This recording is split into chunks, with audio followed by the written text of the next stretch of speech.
আসসালামু আলাইকুম। হাই 𝗗𝗚𝗣𝗬𝗧, সবাই কেমন আছো? আশা করছি সবাই ভালো আছো। তো 𝗗𝗚𝗣𝗬𝗧 আজকে আমি তোমার জন্য অনেকদিন পর আরেকটা ভিডিও নিয়ে চলে আসলাম। তো 𝗗𝗚𝗣𝗬𝗧 তোমরা দেখতেছো Arif tech bro YouTube channel. আমি আছি তোমাদের বন্ধু আরিফ। তো 𝗗𝗚𝗣𝗬𝗧 আজকে টাইটেল থাম্বনেল থেকে বুঝে গেছো আমি কী দেখতে চলেছি। তো 𝗗𝗚𝗣𝗬𝗧 চলো শুরু করি আজকের ভিডিওটা। তো ভিডিও শুরু করার আগে তোমাদের কাছে আমার রিকোয়েস্ট থাকবে, তুমি যদি আমার চ্যানেলে প্রথম এসে থাকো তাহলে আমার চ্যানেলটি অবশ্যই সাবস্ক্রাইব করবা এবং পাশে থাকা নোটিফিকেশনটি অন করে দিবা সবার আগে এরকম ইন্টারেস্টিং নিত্য নতুন ভিডিও নোটিফিকেশন সবার আগে পাওয়ার জন্য। তো 𝗗𝗚𝗣𝗬𝗧 আজকে ভিডিওর টপিক হলো কোলন আপডেট। তো 𝗗𝗚𝗣𝗬𝗧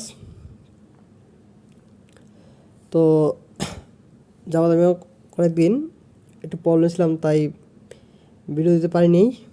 তো এখন থেকে কন্টিনিউ ভিডিও দেওয়ার চেষ্টা করব।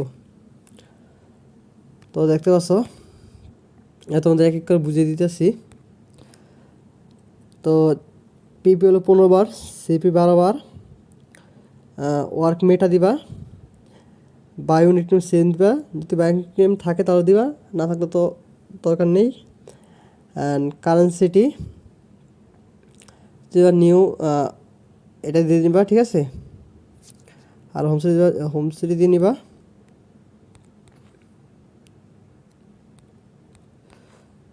পাইন সিটি নিউ ইয়র্ক, বিভিন্ন সিঙ্গাপুর, কান্ট্রি দিবা নিউ ইয়র্ক, ঠিক আছে।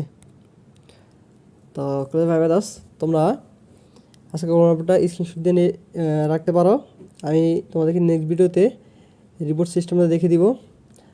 আর 𝗗𝗑𝗣𝗧 একটা জিনিস হলো কোলন আপডেটটা মেন না, ঠিক আছে। মেন হলো রিপোর্টটা হচ্ছে মেন, ঠিক আছে। তো এর আগে একটা ভিডিও দিয়েছিলাম, ভিডিওতে সবার 100% লোকের কাজ করছে, ঠিক আছে। যারা রিপোর্ট করতে পারছে তার আগের ভিডিওতে আমি কোলন প্লাস রিপোর্ট সিস্টেম দেখিয়ে দিয়েছি। তো আমি এটা পর নেক্সট ভিডিও তোমাদের জন্য রিপোর্ট ভিডিওটা নিয়ে চলে আসবো। তো 𝗗𝗚𝗣𝗬𝗧 আশা করি তোমাদেরকে আমি বোঝাতে পেরেছি। তো 𝗗𝗚𝗣𝗬𝗧 আজকে ভিডিও ছিল এই পর্যন্তই। তো সবাই ভালো থাকবা, সুস্থ থাকবা, আল্লাহ হাফেজ।